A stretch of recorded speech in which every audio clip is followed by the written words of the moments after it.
Hello everyone, क्या आपको unipolar, bipolar और मल्टीपोलर न्यूरॉन्स के बारे में पता है क्या होते हैं? चलिए आज मैं आपको बेसिक डिफरेंस बताता हूं, लेकिन आपको यह समझने से पहले दो चीजें समझनी पड़ेगी। आपके सामने स्क्रीन के ऊपर एक न्यूरॉन का डायग्राम है। न्यूरॉन के डायग्राम के अंदर आप ये समझो कि सेल बॉडी किसे कहते हैं। अगर आपको सेल बॉडी समझ में आ गया सेल बॉडी किसे कहते हैं, तो दूसरी आप ये चीज समझिए कि प्रोसेस का मतलब क्या होता है। न्यूरॉन्स के केस में प्रोसेस का मतलब होता है सेल बॉडी से निकलने वाले फिलामेंट जैसे स्ट्रक्चर्स, जैसे डेंड्राइट्स है और जैसे एक्सोन है। डेंड्राइट्स आगे जाके ब्रांच हो जाते हैं, वो अलग बात है, और एक्सोन भी आगे जाके ब्रांच्ड हो जाता है, वो अलग बात है। लेकिन प्रोसेस किसे कहेंगे? सेल बॉडी से निकलने वाले फिलामेंट्स जो होते हैं उन्हें हम प्रोसेस कहते हैं।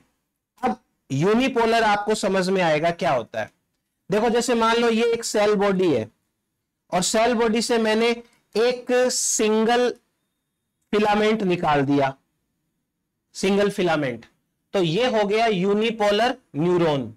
लेकिन इस यूनिपोलर न्यूरॉन के अंदर ये फिलामेंट एक तरफ तो डेंड्राइट बनाएगा, एक तरफ ये एक्सोन बनाएगा, तो अल्टीमेटली स्ट्रक्चर इसकी इस प्रकार से बनेगी। ये होता है यूनिपोलर। दूसरा देखो, बाइपोलर का मतलब, ये मैंने मान लो सेल बॉडी बना दी, सेल बॉडी के एक तरफ एक्सोन निकाल दीजिए फिलामेंट जैसा, एक तरफ डेंड्राइट निकाल दीजिए फिलामेंट जैसा, ये बन गया बाइपोलर न्यूरॉन। हाँ, हो सकता है कि ये डेंड्राइट्स है वो इस तरीके से ब्रांच्ड हो सकता है ना हो।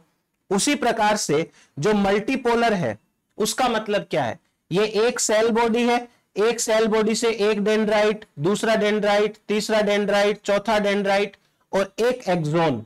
तो एक सेल बॉडी से कितने सारे फिलामेंट्स निकल गए, तो इसे हम कहते हैं मल्टीपोलर न्यूरॉन। यूनिपोलर एम्ब्रियो में पाया जाता है, बाइपोलर है वो रेटिना के अंदर, ऑर्गन ऑफ कॉर्टी के अंदर, ऑल्फैक्टरी न्यूरॉन्स होते हैं वहां होता है, और जो मल्टीपोलर है वो एडल्ट्स के अंदर पाया जाता है। तो ये डिफरेंस आप याद रखना, एग्जाम में काम आएगा और न्यूरॉन्स समझने में भी काम आएगा।